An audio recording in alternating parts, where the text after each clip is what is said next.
शहर में आपको एक से एक किले और महल देखने के लिए मिल जाएंगे, लेकिन यहाँ का नाहरगढ़ किला अपने आप में एक अनोखा किला है। वैसे तो जयपुर के राजा का निवास स्थान सिटी पैलेस हुआ करता था, लेकिन महाराजा सवाई जयसिंह ने इस किले का निर्माण सन 1734 में इमरजेंसी के लिए करवाया था, जिससे कि अगर कभी भी वहाँ कोई आक्रमण हो तो वो यहाँ आकर सुरक्षित रूप से रह सकें। इस किले को एक हॉन्टेड किले के नाम से भी जाना जाता है और कहा जाता है कि यहाँ पर दिन में जितनी दीवारें खड़ी की जाती थी वो रात में अपने आप ढह जाया करती थी, और इसका कारण मैं आपको इस वीडियो के अंत में बताऊंगा। इस किले का मुख्य आकर्षण यहाँ बना माधवेंद्र भवन है, जिसको सवाई माधो सिंह जी ने अपनी 9 रानियों के लिए बनवाया था। उन्होंने अपनी सभी रानियों के लिए 9 विंटर पैलेस और 9 समर पैलेस बनवाए थे, और हर महल में किचन, भंडार कक्ष, bedroom, dining room, dressing room और शौचालय बनवाया था। इन महलों की छत और दीवारों पर की गई कलाकारी इतनी अद्भुत है कि आप इनको देखते रह जाएंगे। यही नहीं, बल्कि यहाँ रानियों के लिए अलग और राजा के लिए अलग गलियारा बनवाया गया था, जिससे राजा किस रानी के पास जाते थे ये किसी को पता नहीं लगता। इन सब चीजों के अलावा यहाँ उस जमाने में रेन वाटर हार्वेस्टिंग सिस्टम का उपयोग करके बारिश के पानी को साफ करके यहाँ बनी बावड़ी में इकट्ठा करके रखा जाता था और जरूरत के समय में उपयोग में लाया जाता था। नमस्कार दोस्तों, बहुत बहुत स्वागत है आपका मेरे चैनल में, और आज मैं आपको लेकर जाने वाला हूँ जयपुर शहर में स्थित नाहरगढ़ किले में, और इसके इतिहास, वास्तुकला और तथ्यों से जुड़ी सारी जानकारी मैं आपको इस वीडियो में देने वाला हूँ।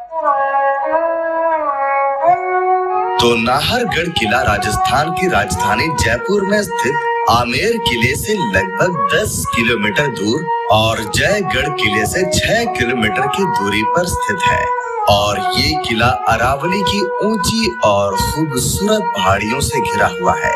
तो मैं आपको बता देता हूँ कि इस नाहरगढ़ किले की स्थापना सवाई जयसिंह ने सन 1734 में करवाई थी, और उनके बाद के राजा इस किले का विस्तार और नवीनीकरण का काम करवाते रहे। तो अब हम नाहरगढ़ किले के प्रवेश द्वार पर पहुंच गए हैं, जिसको कहा जाता है ताड़ी गेट। यहाँ से अंदर प्रवेश करते ही बाईं ओर में आपको टिकट घर दिखाई देगा, जहाँ से 50 रुपए का टिकट लेकर आप अंदर जा सकते हैं, और अगर आपके पास स्टूडेंट आईडी है तो आपका टिकट होगा मात्र 20 रुपए का। ये किला रोजाना सुबह 10 बजे से लेकर शाम के 5:30 बजे तक खुलता है, और साल में केवल होली के दिन बंद रहता है। किले के अंदर प्रवेश करने के बाद सबसे पहले आपको यहाँ एक वैक्स म्यूजियम दिखाई देगा, और इसके बगल में है शीश महल। तो आप चाहें तो इन दोनों अट्रैक्शंस को भी अलग से टिकट लेकर देख सकते हैं। थोड़ा आगे बढ़ने पर दाईं ओर में आपको सनसेट पॉइंट देखने के लिए मिल जाएगा, जहां से सूर्यास्त के समय किले के आसपास का काफी सुंदर नजारा मिलता है।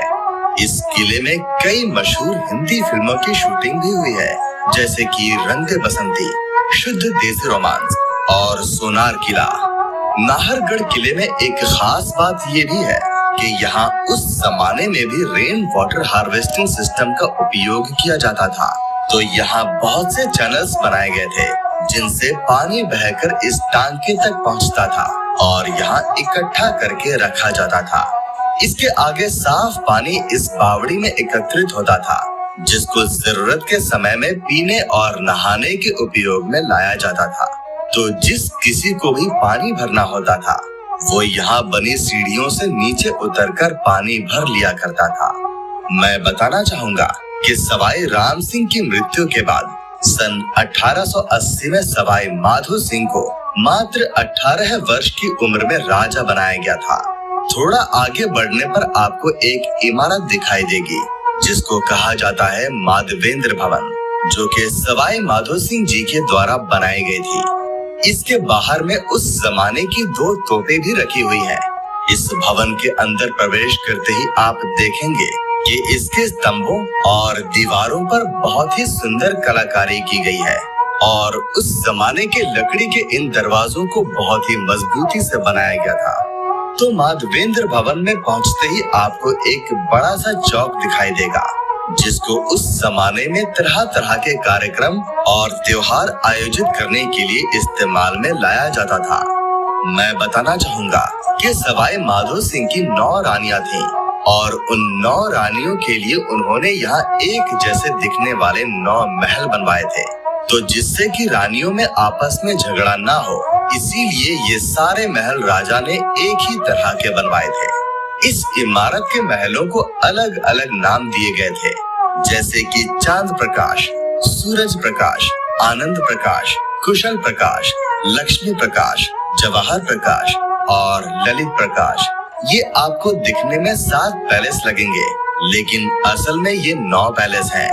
दरअसल 7वें पैलेस के अंदर 2 और पैलेस हैं और जिनको कहा जाता है रतन प्रकाश और बसंत प्रकाश, जो कि राजा की मुख्य रानियों के लिए यानी कि उनकी पट रानियों के लिए बनाए गए थे। तो 9 महल नीचे में और 9 ही महल रानियों के लिए ऊपर में भी बनवाए गए थे। नीचे वाले महल विंटर पैलेस हुआ करते थे और ऊपर वाले महल उनके समर पैलेस हुआ करते थे। ये ऊपर की तरफ में जो महल बना है वो यहाँ का 10वां और मुख्य महल है, जो कि राजा के लिए बनवाया गया था। यहाँ के राजा का निवास स्थान सिटी पैलेस हुआ करता था और इस किले का निर्माण उन्होंने इमरजेंसी के लिए करवाया था, जिससे कि अगर कभी भी वहाँ कोई आक्रमण हो तो वो यहाँ आकर सुरक्षित रूप से रह सके। आइए अंदर चलकर आपको यहाँ का महल दिखाता हूँ। तो ये 9 में से एक रानी का विंटर पैलेस हुआ करता था और इसी के ऊपर उनका समर पैलेस हुआ करता था। तो हर रानी के लिए यहाँ डबल फ्लोर बनाए गए थे। ये जो कमरा आप देख रहे हैं, ये रानी का किचन हुआ करता था। आप देखेंगे कि इसको बड़ी खूबसूरती से बनाया गया है और इसमें यहाँ पर नेचुरल चिमनी भी बनवाई गई है, जिससे आसानी से धुआं यहाँ से बाहर निकल जाया करता था। यहाँ आप देखेंगे कि सामान वगैरह रखने के लिए अलमारी भी बनाई गई है। यहाँ पर दोनों तरफ में बने कमरों में रानी की दासियां रहा करती थी और ये बीच वाला कमरा रानी का बेडरूम हुआ करता था। आप देखेंगे कि रानी के इस बेडरूम में फूल पत्तियों की और तरह तरह की सुंदर कलाकारी करके इसको बेहद खूबसूरत बनाया गया है। जैसा कि मैंने बताया कि ये उनका विंटर पैलेस हुआ करता था और इससे जुड़ा रोचक इतिहास और तथ्य। अगर आप चाहते हैं कि मैं किसी खास इमारत का वीडियो आपके लिए बनाऊं, तो उस जगह का नाम नीचे कमेंट करके जरूर बताइएगा। अगर आपको मेरा ये वीडियो पसंद आया हो तो इसको लाइक और शेयर करना मत भूलिएगा और अगर आप मेरे चैनल पर नए हैं तो इसको सब्सक्राइब जरूर कर लीजिएगा।